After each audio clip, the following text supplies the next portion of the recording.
ஆண்டவராகிய இயேசு கிறிஸ்துவின் இனிய நாமத்தில் நான் உங்களை வாழ்த்துகிறேன். அன்புக்குரியவர்களே, எதை எடுத்தாலும் எனக்கு தடையாவே இருக்கு, என்னன்னே தெரியல. எந்த ஒரு காரியத்தை நான் செய்யணும்னு நினைச்சாலும் எனக்கு தடைப்பட்டுக்கிட்டே இருக்கு, ஒண்ணுமே சக்சஸ் ஆக மாட்டேங்குது. இது ஏன் இப்படி நடந்துகிட்டே இருக்குது அப்படின்னு சொல்லிட்டு உங்க மனசு வேதனைப்பட்டுக்கிட்டே இருக்கு இல்லையா? கர்த்தர் இன்னைக்கு உங்களை பார்த்து ஒன்று சொல்றாரு. தடைகளை நீக்கி போடுகிற நான் அவர்களுக்கு முன்பாக நடந்து போகிறேன். தடைகளை நீக்கி போடுகிற அவர் உங்களுக்கு முன்பாக நடந்து போகிறவராக இருக்கிறார். வசனம் எங்க இருக்குன்னு வாசிக்கலாமா? மீகா 2ஆம் அதிகாரம் 13ஆம் வசனம். தடைகளை நீக்கி போடுகிறவர் அவர்களுக்கு முன்பாக நடந்து போகிறார். அவர்கள் தடைகளை நீக்கி வாசலால் பிரவேசித்து கடந்து போவார்கள். அவர்கள் ராஜா அவர்களுக்கு முன்பாக போவார். கர்த்தர் அவர்கள் முன்னணியில் நடந்து போவார். அன்பானவர்களே, சாதாரணமாக ஒரு விஐபி இந்த வழியாக வருகிறார் என்றால் இந்த ரோடு எவ்வளவு கிளியரா இருக்கு யோசிச்சு பாருங்க. எல்லாத்தையும் கடகடன்னு கிளியர் பண்ணி வச்சிடுறாங்க. ஒண்ணு கூட என்ன செய்யாது, பிளாக் இருக்காது. அது மிஞ்சி கூட அந்த ஸ்பீடு பிரேக்க கூட எடுத்துடுறாங்க. அந்த தடை கூட என்ன செய்யக்கூடாதான், அவங்களுக்கு இருக்கக்கூடாதான். அப்ப நம்ம வாழ்க்கையில கர்த்தர் நமக்கு முன்னால போறதா இருந்தா நமக்கு எதுக்கு அந்த தடை வரப்போகுது? எந்த ஒரு காரியத்தை எடுத்தாலும் நமக்கு தடை தடை தடை, எனக்கு அது மட்டும் நடக்கவே மாட்டேங்குது, எனக்கு மட்டும் இது கிடைக்கவே மாட்டேங்குது, இப்படியே புலம்பிக்கிட்டு இருக்கிறோம் நம்ம. இன்னைக்கு நீங்க கர்த்தர்கிட்ட விசுவாசத்தோடு ஜெபிக்க போறீங்க.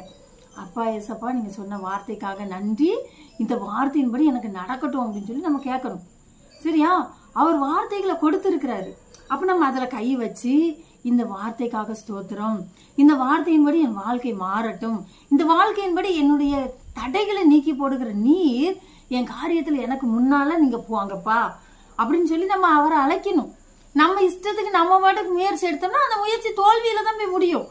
ஆனா கர்த்தர் நமக்கு முன்னால போவாரே, ஆனால் அந்த உழைப்பு ஒரு நாளும் வீண் போகாது, அந்த முயற்சி ஒரு நாளும் வீண் போகாது. பிரியமானவர்களே, அதைத்தான் நான் இப்ப உங்களுக்கு சொல்லிட்டு இருக்கேன். புரியுதா உங்களுக்கு? நம்ம முயற்சி என்ன செஞ்சிடும், தோத்து போயிரும். நம்ம ஏதாவது முயற்சி எடுத்து அதை ஜெயிக்க முடியுமா? அநேக நேரத்துல போட்டி பொறாம நிறைஞ்ச உலகத்துல நம்ம வாழ்ந்துட்டு இருக்கிறோம். நம்ம ஏதாவது முயற்சி எடுப்போம், அவங்க நம்மள ஏதாவது என்ன செய்வாங்க, பின்னால இருந்து கவுத்தி போட்டு போய்கிட்டே இருப்பாங்க. அப்ப நமக்கு என்ன ஆகும், இன்னங்கடா இது நம்ம இவ்வளவு முயற்சி எடுத்து இவ்வளவு நல்ல பேர் எடுக்கிறதுக்கு கஷ்டப்பட்டு எல்லாமே செஞ்சோம், கடைசியில பார்த்தா ஈஸியா அவங்க தட்டிட்டு போயிட்டாங்களே, எனக்கு ஒண்ணும் இல்லையே அப்படின்னு சொல்லி நம்ம வருத்தப்பட வேண்டியதா போயிரும். ஆகவே நான் இன்னைக்கு உங்களுக்கு சொல்ற ஒரு காரியம் என்ன தெரியுமா? நாம எந்த காரியத்தை செய்ய போனாலும் முதலாவது தேவனிடத்தில் ஆலோசனை கேட்க வேண்டும்.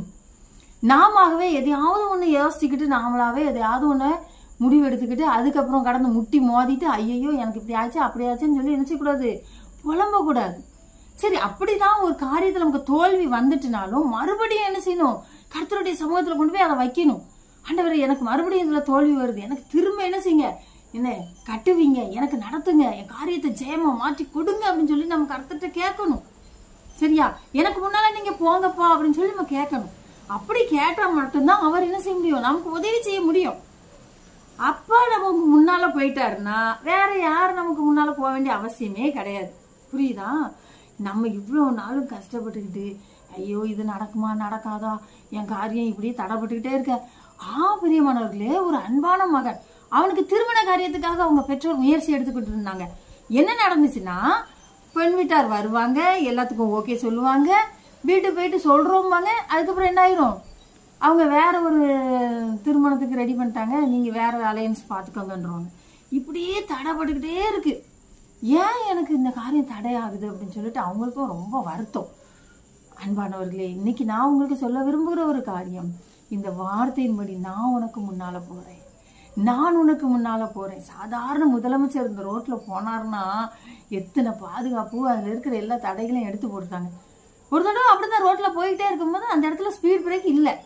இந்த இடத்துல எந்த ஸ்பீட் பிரேக் எங்கப்பா அப்படின்னு கேட்டா, முதலமைச்சர் வந்தார் இல்லையா, அவருக்குலாம் தடை கிடையாது, அதனால எடுத்துட்டாங்க. அப்புறம் திரும்ப போட்டுருவாங்க. எப்படி நல்லா இருக்கா? இப்படி நடந்துகிட்டு இருக்கு. அப்போ நம்ம அருள்நாதர் இயேசு கிறிஸ்து நமக்கு தடையை நீக்கி போடுறவரு நமக்கு முன்னால போய்கிட்டு இருக்காருன்னா நம்ம எவ்வளவு சந்தோஷப்படணும். ஆகவே நம்ம சுய முயற்சியெல்லாம் விட்டுருவோம். அது என்னைக்குமே என்ன செய்யும், எதுலையாவது போய் முட்டி மோதி கீழே விழுந்தா கிடப்போம். இன்னைக்கு நான் சொல்ற அந்த அதிசயத்தை நீங்க எடுத்துக்கோங்க. இவ்வளவு நாளும் நீங்க சுய முயற்சியில இருந்தீங்க, இல்லையே நான் ஆண்டவர்கிட்ட ஜெபம் பண்ணனே அப்படின்னு கூட நீங்க நினைக்கலாம். கர்த்தர் நம்ம கேட்க தான் செஞ்சோம், ஆனா அவரை அழைக்கல, அவரை இந்த காரியத்துல முன்னால நீங்க போங்கப்பான்னு சொல்லல. புரியுதா? அதனாலதான் இவ்வளோ பிரச்சனை. இப்போ என்ன செய்ய போறோம்? அவரை நம்ம அழைக்க போறோம். என் காரியத்துக்கு முன்னால நீங்க போங்கப்பான்னு சொல்ல போறோம். ஓகேவா? அப்படி நம்ம சொல்ல போறதுனால என்ன நடக்கும்னா, அற்புதமா வழி திறந்துரும். இந்த வசனம் எங்க இருக்கு? இன்னொருக்கா சொல்றேன். நீங்க ஜெபிக்கும் போது இந்த வசனத்து மேல உங்க கையை வச்சு, இதன்படி என் பிள்ளை வாழ்க்கை ஆகட்டும், என் வாழ்க்கை ஆகட்டும், என் குடும்பத்துல நடக்கட்டும் இசப்பா அப்படின்னு சொல்லிட்டு நீங்க கேட்கணும். அப்படி கேட்டா மட்டும்தான் என்ன செய்யும்? அது அப்படியே நம்ம வாழ்க்கையில நடக்கும். ஏசப்பா நம்மளை ஆசீர்வதிக்க தான் விரும்புறாரு. புரியுதா? அவருக்கு ஒருத்தரையும் என்ன செய்ய மாட்டாரு, புறம்பே தள்ளுகிற தேவன் கிடையாது. மீகா 2ஆம் அதிகாரம் வசனம் 13, தடைகளை நீக்கி போடுகிறவர் அவர்களுக்கு முன்பாக நடந்து போகிறார். அவர்கள் தடைகளை நீக்கி வாசலால் பிரவேசித்து கடந்து போவார்கள். அவர்கள் ராஜா அவர்களுக்கு முன்பாக போவார். கர்த்தர் அவர்களுக்கு முன்னணியில் நடந்து போவார். ஹல்லேலூயா. ஆகவே இந்த நாள்ல எவ்வளவு தடை இருந்தாலும் பரவாயில்ல, நீங்க கர்த்தரை தேட போறீங்க. நீங்க கர்த்தரை உங்களுக்கு சப்போர்ட்டா கூப்பிட போறீங்க. நீங்க கர்த்தரை எனக்கு முன்னால நீங்க போங்கப்பான்னு சொல்ல போறீங்க. ஓகேயா? அப்படி நம்ம சொல்லிட்டோம்னா வேற யாரும் நமக்கு முன்னாடி போக வேண்டிய அவசியமே இல்லையே. சில நேரங்கள்ல யாராவது பெரிய பெரிய விஐபிகள் இருப்பாங்க, அவங்க ரெக்கமெண்டேஷன்ல உள்ள போய்கிட்டு இருப்போம். சரியா? அது கூட ஒரு நாள் என்ன செஞ்சிரும்? தோல்வியில முடிஞ்சிரும். ஆனா கர்த்தர் உங்களுக்காக முன்னால போய் சகலத்தையும் அவர் செய்வாரே, ஆனால் தோல்வியிலே முடியாது. புரியுதா? இந்த தடை எல்லாத்தையும் ஆண்டவர் தகர்த்து எறிஞ்சிட்டு உங்க தேவையை இன்னைக்கு பூர்த்தி செய்ய போகிறார். விசுவாசிக்கீங்களா? விசுவாசிக்கிறவங்களுக்கு எல்லாம் கூடும் என்று சொல்லப்பட்டு இருக்கிறது. ஹல்லேலூயா. நான் விசுவாசிக்கிறேன், நீங்களும் விசுவாசிங்க. நான் உங்களுக்காக ஜெபிக்க போறேன். ஏன் கூட சேர்ந்து நீங்களும் ஜெபம் பண்ணுங்க. கர்த்தர் நிச்சயமா பெரிய காரியத்தை நமக்காக செய்ய போகிறார். எல்லா தடையையும் மாற்றி போட போகிறார். எதுவுமே நடக்க மாட்டேங்குது, நாங்க முயற்சி எடுக்கோம், இங்க ஓடுறோம் அங்க ஓடுறோம், ஒண்ணுமே காரியம் ஆன மாதிரி இல்லையே. எல்லாமே தோல்வியிலலாம் வந்து நின்றுட்டு இருக்கு. முடிஞ்சிடுறது போல வருது, ஆனா முடிய மாட்டேங்குது. நடக்கிறது போல வருது, ஆனா நடக்க மாட்டேங்குது. அப்ப என்ன பண்ணலாம்? அப்படி தானே உங்க மனசு வேதனைப்பட்டு இருக்கு. இன்னைக்கு கர்த்தர் சொல்றது அதுதான். நீங்க எதுக்குமே வேதனைப்பட வேண்டாம், கஷ்டப்பட வேண்டாம். அவரை மாத்திரம் உங்க காரியத்துக்கு முன்பாக போக சொல்லுங்க. அவ்வளவுதான்.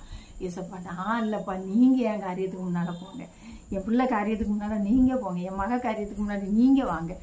நாங்க எங்க சுய முயற்சி எல்லாம் எடுத்தாச்சு. டாக்டரை பார்த்தாச்சு, கலெக்டரை பார்த்தாச்சு, எல்லா ரெக்கமெண்டேஷனையும் பார்த்தாச்சு. ஒன்றும் கதைக்காவல. இப்போ நாங்க உங்ககிட்ட கேட்கறது இதுதான்ப்பா, இந்த ஒரே காரியத்தை எங்களுக்கு வாய்க்கும்படி செய்யுங்கன்னு சொல்லி கேட்போம்மா. ஏசப்பா எங்க பிள்ளைகளோட வாழ்க்கையில இருக்கிற தடைகளை மாற்றி போடுங்க, அவங்க தேவைகளை நீங்க சந்திங்கப்பா. எவ்வளோ காரியங்கள் நடந்துகிட்டு இருக்கு, இந்த காரியத்தை நீங்க அற்புதமா செஞ்சு கொடுங்கன்னு சொல்லி நம்ம கேட்போமா. நம்முடைய காரியம் எல்லாம் சக்சஸா முடியும்படியா தேவன் கிருபை செய்ய போகிறார். நம்மால அல்ல, கர்த்தராலே ஆகும். தேவனாலே கூடாத காரியம் ஒன்றுமே கிடையாது. இப்ப நம்ம அவர்கிட்ட ஜெபிக்க போகிறோம். ஏசப்பா எனக்கு என் காரியத்தை வாய்க்கும்படி செய்யுங்கப்பா அப்படின்னு சொல்லிட்டு நம்ம கேட்க போறோம். கேட்கலாமா? அன்பின் பரலோக பிதாவே, உமக்கு நன்றி. தடைகளை நீக்கி போடுகிறவர் நீர். அவர்களுக்கு முன்பாக சென்று எல்லா தடையும் நீக்கி போடுங்கப்பா. அவருடைய வாழ்க்கை செழிப்பாகட்டும், சந்தோஷம் மகிழ்ச்சி உண்டாகட்டும். தடைப்பட்ட திருமண காரியம் எல்லாம் வாய்க்கும்படி செய்யுங்க. வேலை காரியங்கள், வீட்டு காரியங்கள், குழந்தை பாக்கியம் கொடுங்க. அவர்களுக்கு வேண்டிய வசதி வாய்ப்பை கொடுங்கப்பா. எல்லா காரியத்திலையும் அவங்க செய்யுங்கப்பா. வெளிநாடுகளில் இருக்கிற பிள்ளைகளுக்காய் நன்றி. அவர்களை ஆசீர்வதி, அவர்களை உயர்த்தும், அவர்கள் தேவைகளை சந்திங்கப்பா. இந்த நாடுகளில் இருந்து கண்ணீரோடு, வியாதியோடு, வறுமையோடு, வேதனையோடு யார் யார் ஜெபித்து கொண்டிருக்காங்களோ அத்தனை பேருக்கு அற்புதம் செய்யுங்க. தடைகளை நீக்கி போட்டு அவர்களை சுதந்திரித்து சந்தோஷமாய் வாழும்படி செய்யும். உடைய தூய கரத்திலே ஒப்பு கொடுக்கிறோம். இயேசு கிறிஸ்துவின் நாமத்தில் ஜெபிக்கிறோம் நல்ல பிதாவே, ஆமென். ஹல்லேலூயா. உங்களுடைய ஜெப விண்ணப்பங்களை எனக்கு தெரியப்படுத்துங்கள். நான் உங்களுக்காக ஜெபிக்க ஆயத்தமாக இருக்கிறேன்.